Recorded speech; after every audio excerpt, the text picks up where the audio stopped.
Halo anak-anak sekalian, jumpa lagi dalam pembelajaran daring kita. Bagaimana kabarnya kalian hari ini? Semoga semuanya tetap dalam keadaan yang sehat. Jangan lupa tetap terapkan protokol kesehatan dalam segala aktivitas. Dan usahakan untuk tetap menjaga imun tubuh kita agar tidak mudah terpapar virus COVID-19 yang saat ini tengah melanda dunia dan khususnya daerah tercinta kita ini. Dan mari kita selipkan doa untuk teman-teman, saudara-saudara, ataupun keluarga kita yang saat ini tengah menjalani isolasi mandiri ataupun di tempat isolasi terpusat, agar mereka semua segera pulih, kembali dapat beraktivitas seperti sedia kala, dan tentunya kembali dapat berkumpul bersama kita lagi. Oke, anak-anak sekalian, pada video pembelajaran kali ini kita akan belajar dan melanjutkan materi tema 1, subtema 3, tentang selamatkan hewan dan tumbuhan. Pembelajaran 1 sampai dengan 6 yang telah parangkum dan akan pasajikan sekaligus dalam satu kegiatan pembelajaran daring kita ini. Oke, sebelum kita masuk ke pembahasan materinya, ada baiknya anak-anak sekalian, siswa-siswi sekolah lain, bapak-bapak dan ibu guru, dan siapa saja yang mungkin tertarik menganggap video ini bermanfaat dan menggunakan video pembelajaran ini sebagai salah satu referensi dalam masa pandemi COVID-19 ini, mohon dukungan dan apresiasinya dengan cara klik tombol subscribe, like, komen, dan bagikan ke media-media sosial teman-teman agar teman-teman selalu mendapatkan notifikasi setiap kali channel ini mengupload video-video terbaru terkait pembelajaran-pembelajaran selanjutnya. Dan bagi saudara-saudara yang sudah memberikan subscribe-nya, saya ucapkan terima kasih dan semoga video ini bermanfaat untuk kita semua. Oke, anak-anak sekalian, pernahkah kalian mendengar atau menyaksikan tayangan di televisi tentang orang utan? Pernah?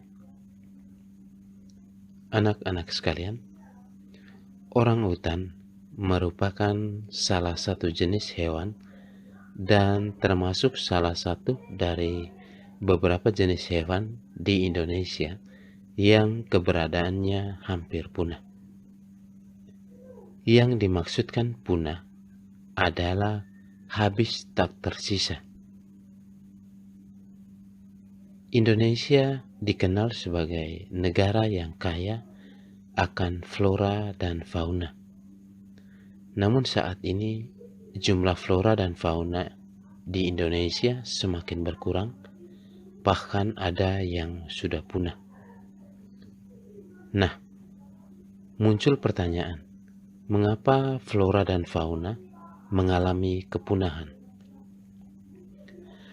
Anak-anak sekalian, tanpa kita sadari, sesungguhnya manusia berperan sebagai penyebab kepunahan flora dan fauna ini.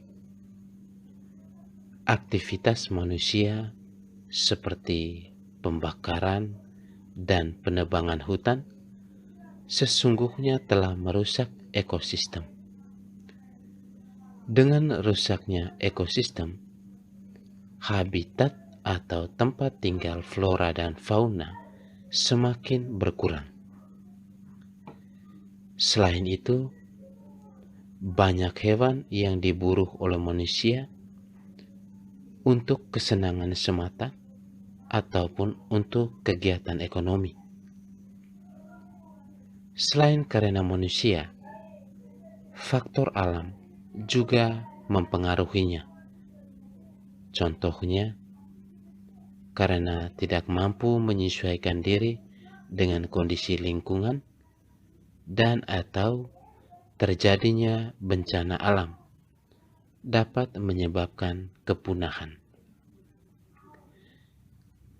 Berikut ini beberapa jenis hewan di Indonesia yang terancam mengalami kepunahan. Yang pertama, orang utan. Yang kedua, harimau Sumatera. Yang ketiga, badak bercula satu. Yang keempat, komodo. Yang kelima, burung cendrawasih. Yang keenam, burung kasuari. Yang ketujuh, burung jalak bali. Yang kedelapan, anoa, penyu hijau, dan burung kakak tua jambul kuning. Itulah beberapa contoh hewan di Indonesia yang keberadaannya hampir punah.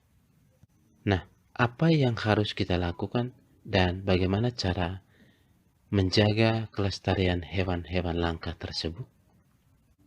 Ada yang tahu jawabannya? Anak-anak sekalian,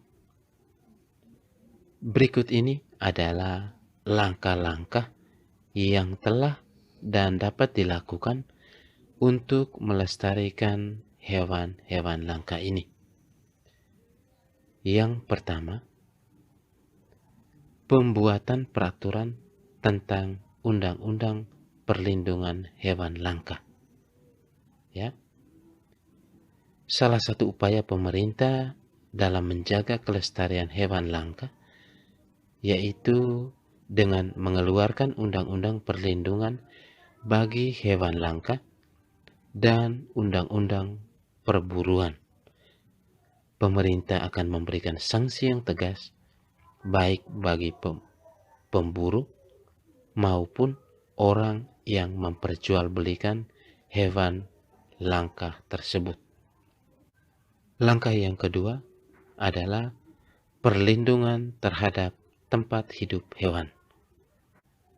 Perlindungan terhadap tempat hidup hewan ini dilakukan dengan beberapa cara.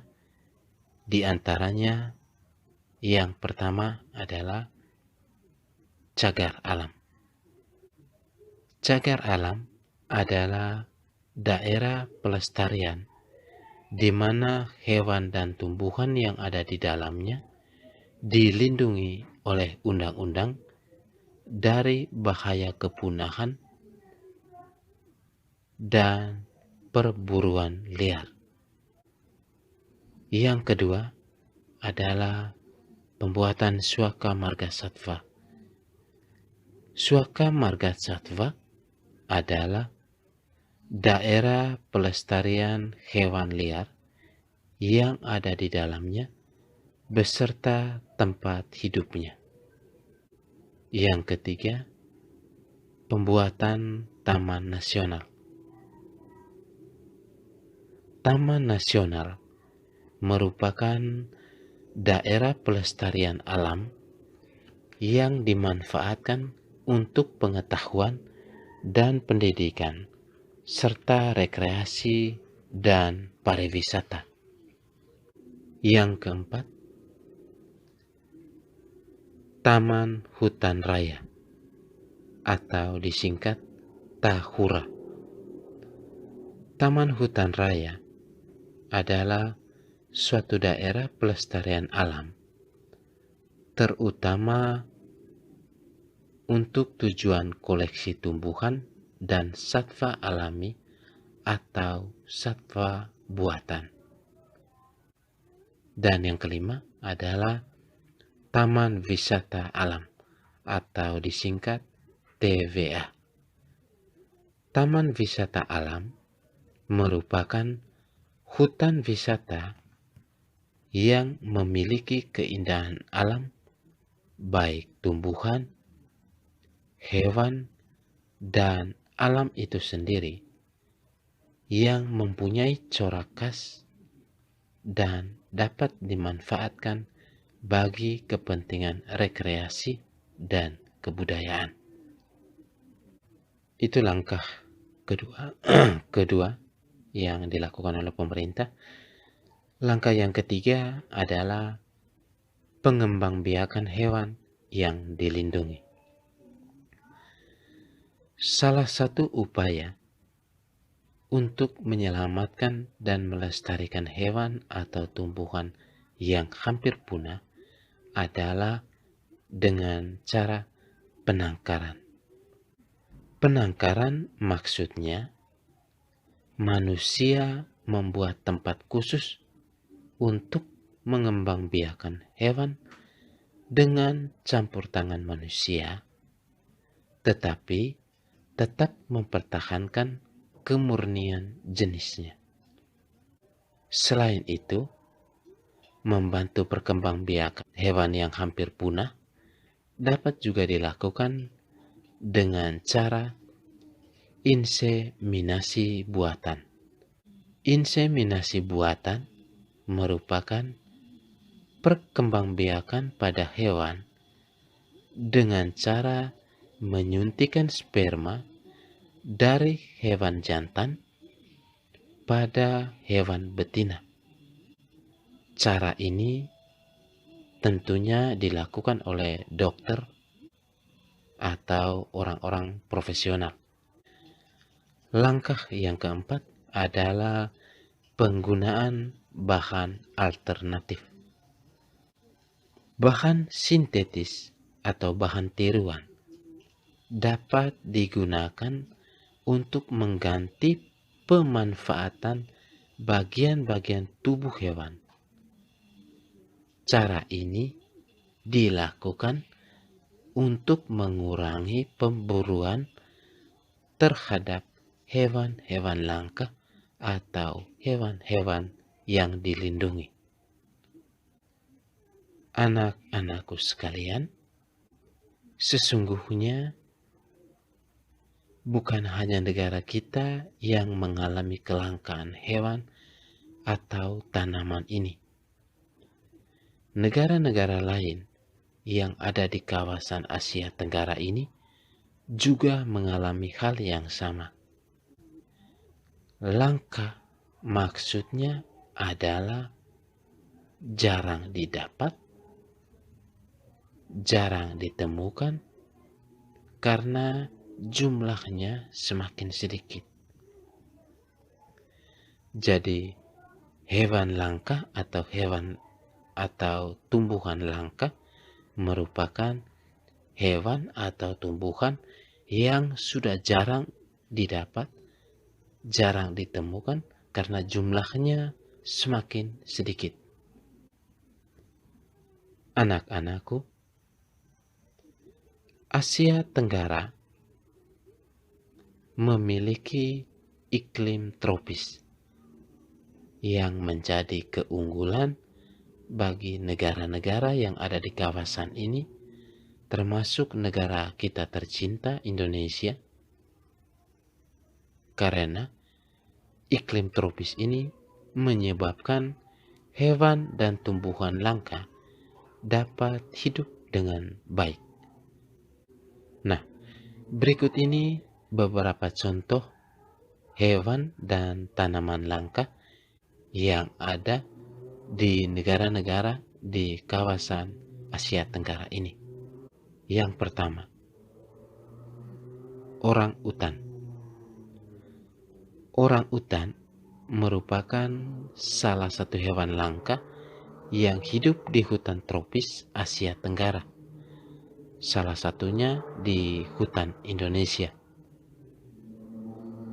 Keberadaannya saat ini terancam punah karena habitat atau tempat hidupnya sudah mulai berkurang karena banyaknya hutan di Indonesia yang beralih fungsi menjadi lahan perkebunan. Contohnya lahan perkebunan kelapa sawit. Yang kedua adalah oevillitet. Ya, hewan ini terdapat di hutan Thailand, dan tubuh hewan ini ditutupi oleh rambut berwarna putih, sedangkan kulitnya berwarna abu-abu kecoklatan. Ini merupakan hewan Thailand. Yang ketiga adalah bunga rafflesia. Bunga ini termasuk tumbuhan parasit yang terkenal karena memiliki bunga yang berukuran sangat besar dan merupakan bunga terbesar di dunia. Bunga ini termasuk unik karena hanya berupa bunga, tanpa daun, tanpa akar, dan tidak memiliki batang. Bunga ini memiliki bau yang sangat tajam, dan bau yang menyengat ini berfungsi untuk menarik serangga mendekatinya sehingga dapat membantunya dalam proses penyerbukan. Bunga rafflesia ini terdapat di negara kita, di Indonesia, dan dilestarikan di Taman Nasional Bengkulu. Anak-anakku sekalian, itulah 3 contoh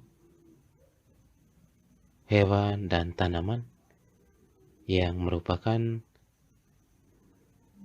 hewan dan tanaman langka yang ada di kawasan Asia Tenggara ini. Hewan dan tanaman langka sesungguhnya memiliki nilai ekonomi atau nilai jual yang sangat tinggi. Dan hal inilah yang menyebabkan banyak orang yang memburunya.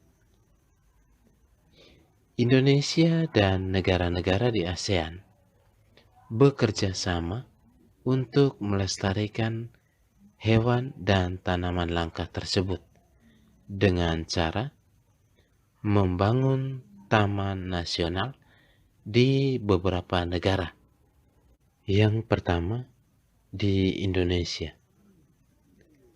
Taman nasional yang ada di Indonesia di antaranya Taman Nasional Bromo Tengger Semeru,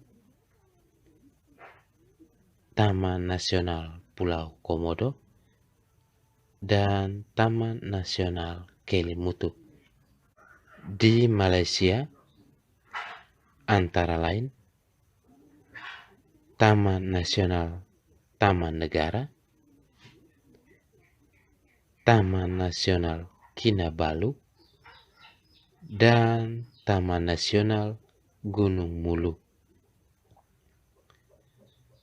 Di Thailand, antara lain Taman Nasional Khao Sok, Taman Nasional Pataem, dan Taman Nasional Khao Yai. Ya. Yang keempat, di Vietnam, yaitu Taman Nasional Hoang Linh. Ya. Selain membangun taman nasional, negara-negara di ASEAN juga melakukan upaya-upaya lain seperti menetapkan status dilindungi bagi hewan dan tanaman langka, melarang perburuan liar, dan memperketat pengawasan perdagangan hewan langka ini. Oke, anak-anak sekalian, demikianlah usaha-usaha yang dilakukan oleh negara kita dan negara-negara lain di kawasan Asia Tenggara dalam rangka menjaga kelestarian hewan dan tumbuhan yang sudah hampir punah. Berbicara tentang tumbuhan, Kita sudah banyak belajar pada video-video pembelajaran sebelumnya tentang cara perkembangbiakan pada tumbuhan yang secara umum dibagi dalam dua jenis, yaitu secara generatif dan vegetatif. Kita juga sudah belajar tentang perkembangbiakan secara vegetatif yang dibagi dalam dua jenis, yaitu vegetatif alami dan vegetatif buatan. Vegetatif alami ini terdiri atas 8 jenis, yaitu akar tinggal, umbi lapis, umbi batang, umbi bak akar, tunas adventif, spora, geragi, dan membelah diri. Masih ingat kan materi pada video sebelumnya? Nah, anak-anak sekalian, pada pembelajaran ini kita akan lanjut belajar tentang perkembangbiakan vegetatif buatan pada tumbuhan. Perkembangbiakan vegetatif buatan pada tumbuhan dapat dilakukan melalui 4 cara, yaitu yang pertama, cangkok. Cangkok merupakan cara untuk memperbanyak tumbuhan dengan cara memotong batang tumbuhan dari tumbuhan induknya. Sebelum dipotong, bagian dahannya dikuliti terlebih dahulu, lalu dibungkus dengan tanah agar dahan tersebut tumbuh akar. Setelah akarnya tumbuh, dahan tersebut kemudian dipotong dan ditanam. Contoh tumbuhan yang bisa dikembangkan melalui cara cangkok ini, yaitu diantaranya jambu, mangga, jeruk, apel, dan lain-lain sebagainya. Yang kedua, stek. Stek dilakukan dengan cara memotong batang tumbuhan dan kemudian menanamnya di tanah. Pak yakin ini sering kamu lakukan, ya. Contoh yang dapat kita lihat yaitu pada pohon tebu, singkong, mawar, melati, dan lain-lain sebagainya. Yang ketiga, dengan cara merunduk.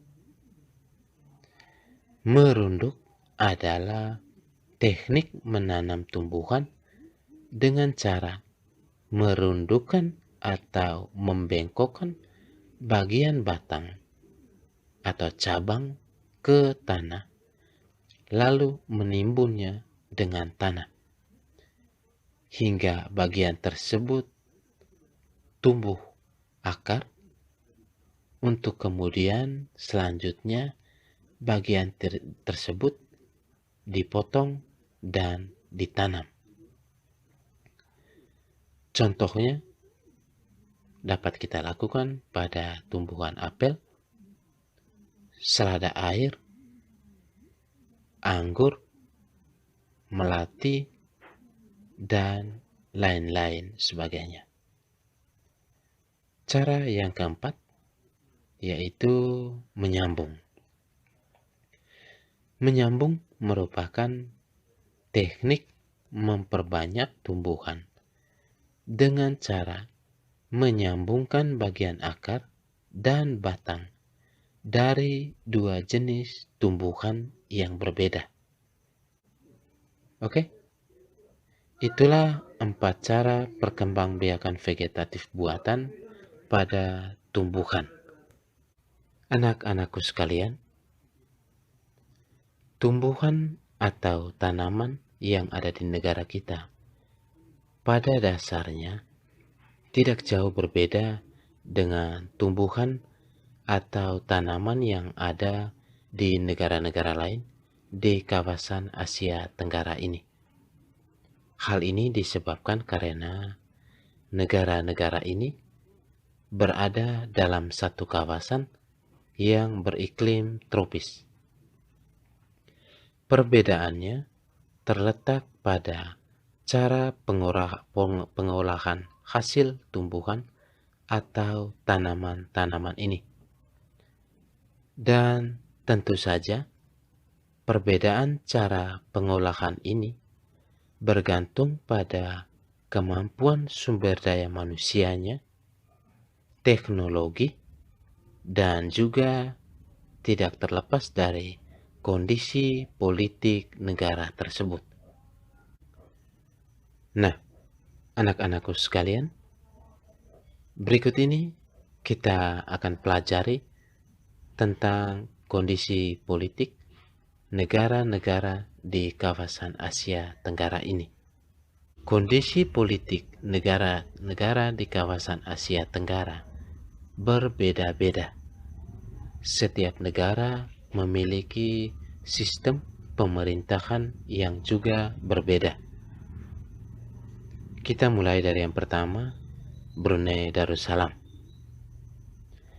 Brunei Darussalam merupakan sebuah negara kecil yang terletak di bagian utara Pulau Kalimantan. Negara ini berbentuk kerajaan dengan corak pemerintahan monarki absolut. Monarki absolut merupakan salah satu bentuk pemerintahan monarki. Biasanya pemimpin negara dalam pemerintahan monarki dipilih berdasarkan keturunan. Negara Brunei Darussalam ini merupakan negara bekas jajahan Inggris dan merdeka pada 1 Januari 1984.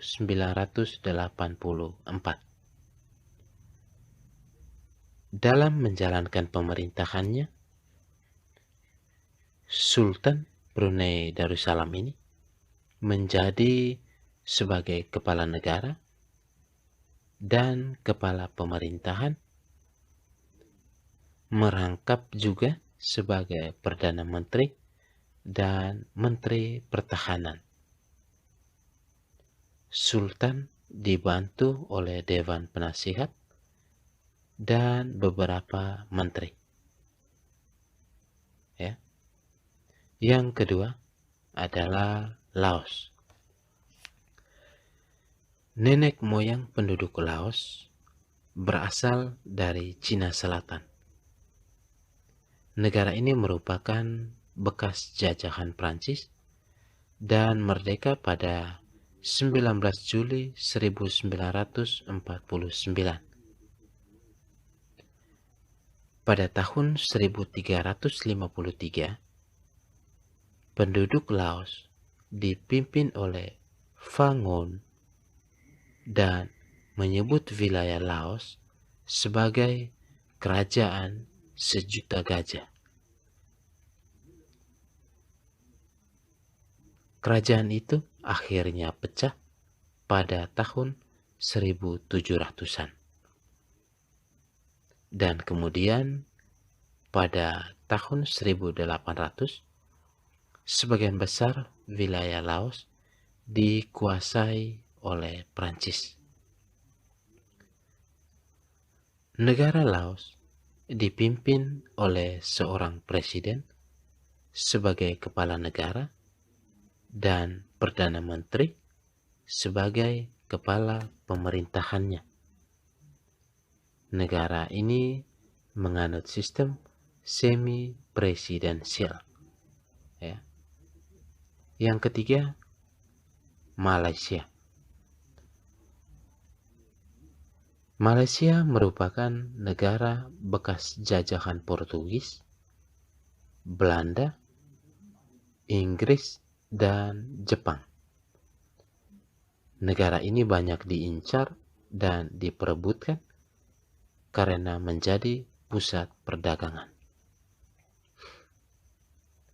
Negara ini memiliki sistem pemerintahan dalam bentuk kerajaan dengan sistem monarki konstitusional di mana raja berkedudukan sebagai kepala negara, sebagai panglima tertinggi angkatan bersenjata, sedangkan pemerintahannya diurus oleh seorang Perdana Menteri. Yang keempat, Myanmar. Negara ini sesungguhnya memiliki sistem pemerintahan presidensial, namun dalam sejarah politiknya, negara Myanmar ini memiliki beberapa sistem pemerintahan yang diakibatkan oleh adanya kudeta, perbedaan kubu, dan daerah. Yang kelima, Filipina. Negara ini merupakan negara bekas jajahan Spanyol dan Amerika. Negara ini dipimpin oleh seorang presiden yang dipilih berdasarkan suara terbanyak. Yang berikut adalah negara Singapura. Singapura merupakan negara terkecil di Asia Tenggara. Meskipun memiliki wilayah yang kecil, Singapura mampu menjadi satu negara maju di kawasan Asia Tenggara ini. Negara ini menganut sistem pemerintahan parlementer. Yang ketujuh adalah Thailand. Thailand merupakan satu-satunya negara di kawasan Asia Tenggara yang tidak pernah dijajah oleh negara lain. Negara ini menganut sistem pemerintahan monarki konstitusi yang dipimpin oleh seorang raja yang kemudian memilih Perdana Menteri dari anggota Dewan Perwakilan.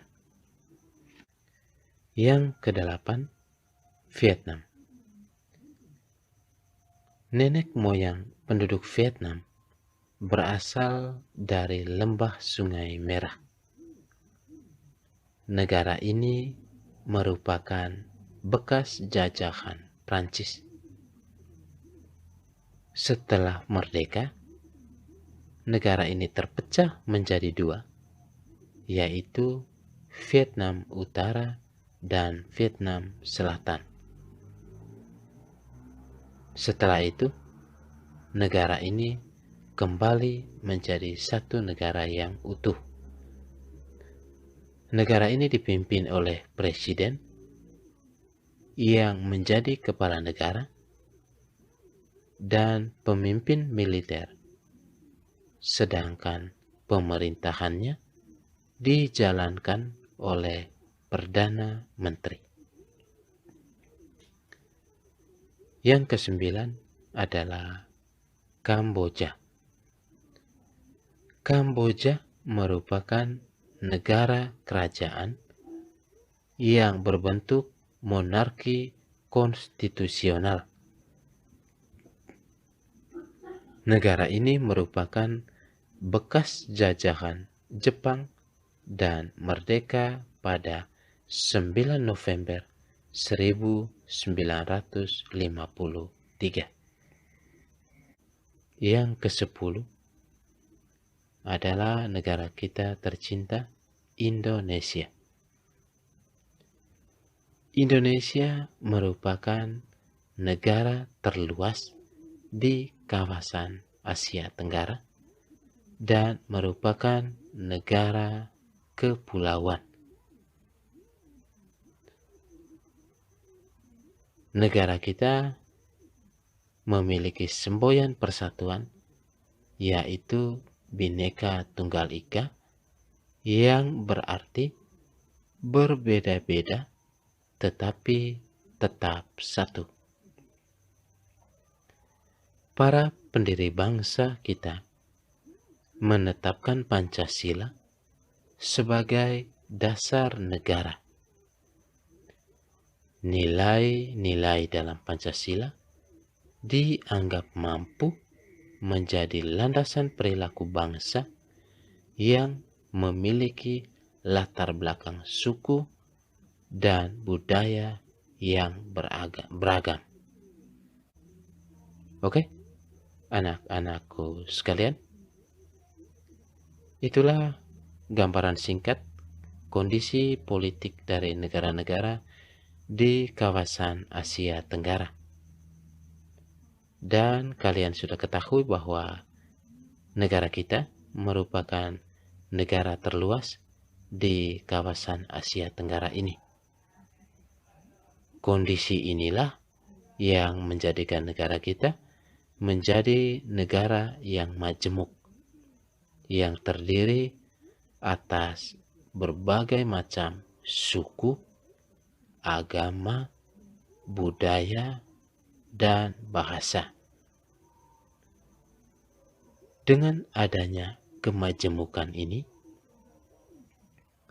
maka kita sebagai warga negara diharapkan untuk selalu menjadikan nilai-nilai yang ada dalam Pancasila sebagai landasan perilaku dalam kehidupan kita. Nah, anak-anak sekalian, berikut ini kita akan pelajari tentang makna lambang-lambang setiap sila dalam Pancasila dan penerapan nilai-nilai Pancasila di lingkungan sekolah. Anak-anakku sekalian, Pancasila merupakan dasar negara Indonesia dan dijadikan sebagai dasar ideologi bangsa. Lambang sila-sila Pancasila bukan sekedar gambar tanpa makna. Setiap lambang sila Pancasila mempunyai makna sesuai nilai-nilai sila yang terkait. Sila pertama. Sila pertama dalam Pancasila dilambangkan dengan gambar atau simbol bintang tunggal yang memiliki 5 sudut. Lambang bintang pada sila pertama mengandung makna sebagai sebuah cahaya, yaitu cahaya kerohanian yang dipancarkan oleh Tuhan kepada umat manusia.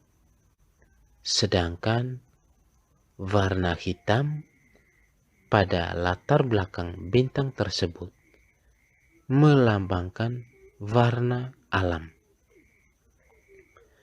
Warna latar belakang tersebut juga dapat dimaknai sebagai berkat rahmat Allah merupakan segala yang ada di dunia ini.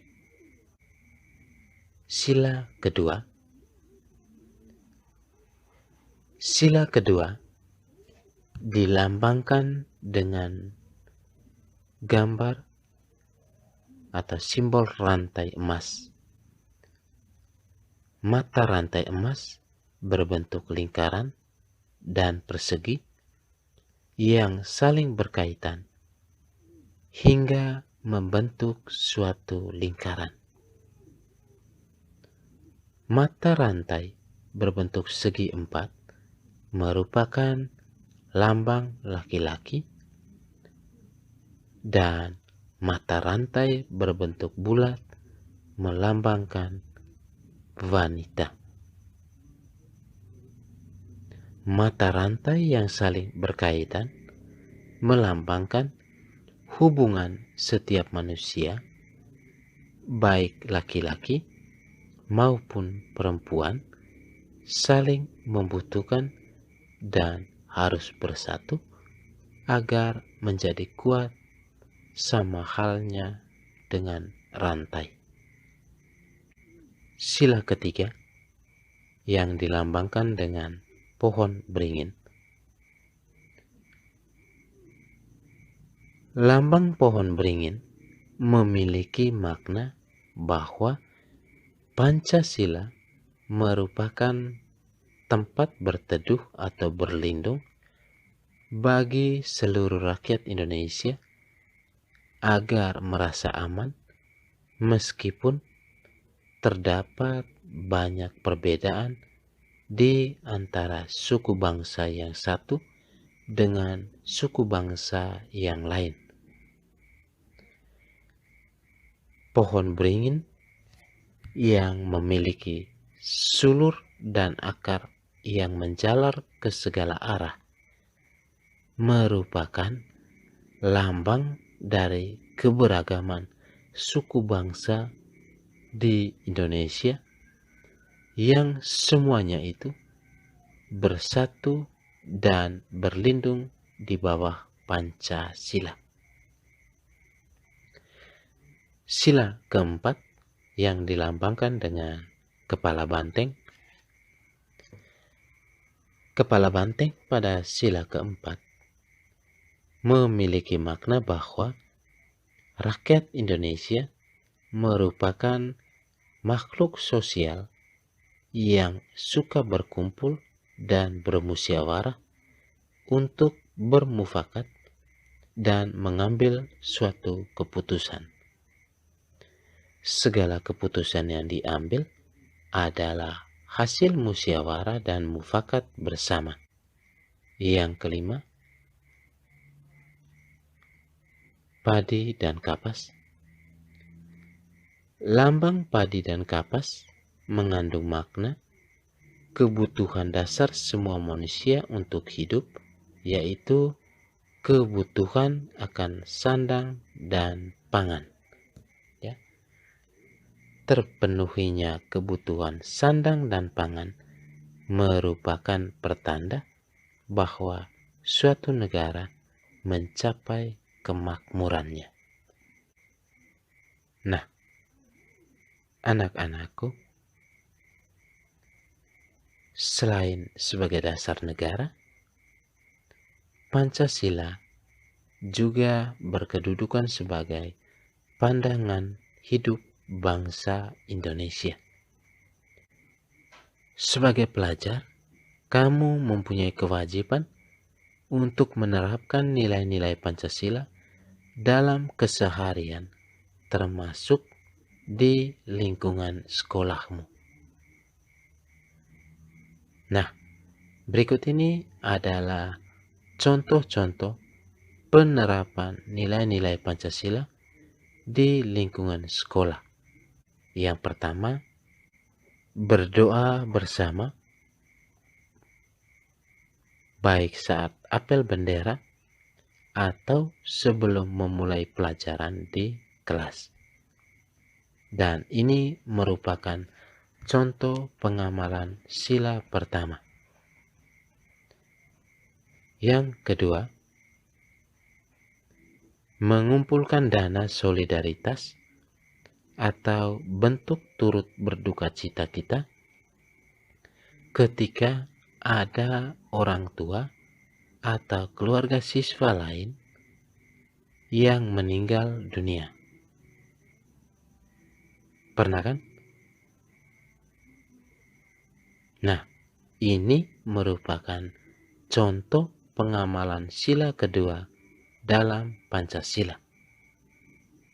Yang ketiga, menggunakan bahasa Indonesia sebagai bahasa komunikasi di sekolah, dan ini merupakan pengamalan sila ketiga.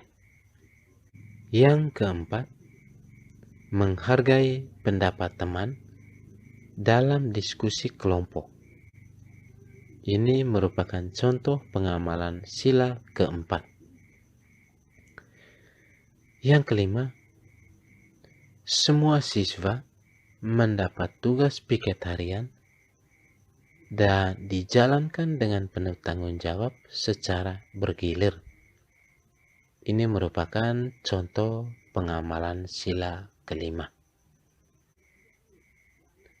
Selain contoh-contoh di atas, masih banyak contoh-contoh lain penerapan sila Pancasila di lingkungan sekolahmu.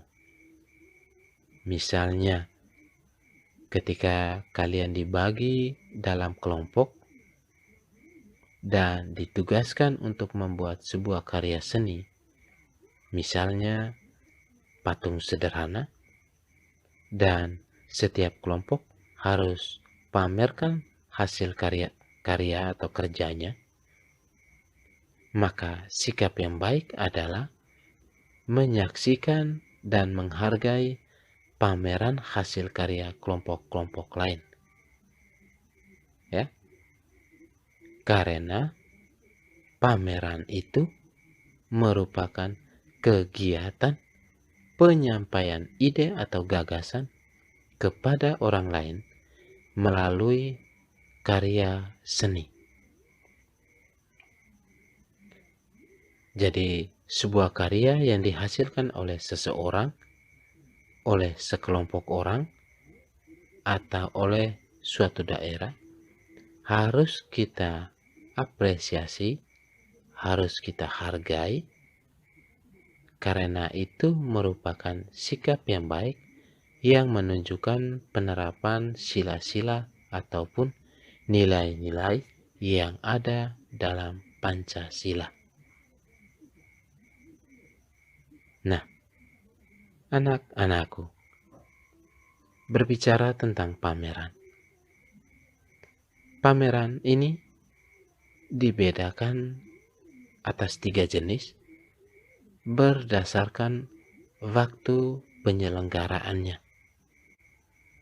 Yang pertama, pameran periodik. Pameran periodik adalah pameran yang diselenggarakan secara teratur dalam waktu tertentu. Misalnya seminggu sekali, atau sebulan sekali, ataupun setahun sekali. Yang kedua, pameran insidental. Pameran insidental adalah pameran yang diselenggarakan jika diperlukan, sehingga waktunya tidak bisa dipastikan. Dan yang ketiga adalah pameran permanen. Pameran permanen adalah pameran yang diadakan pada tempat yang tetap dan dibuka dengan waktu yang telah ditentukan.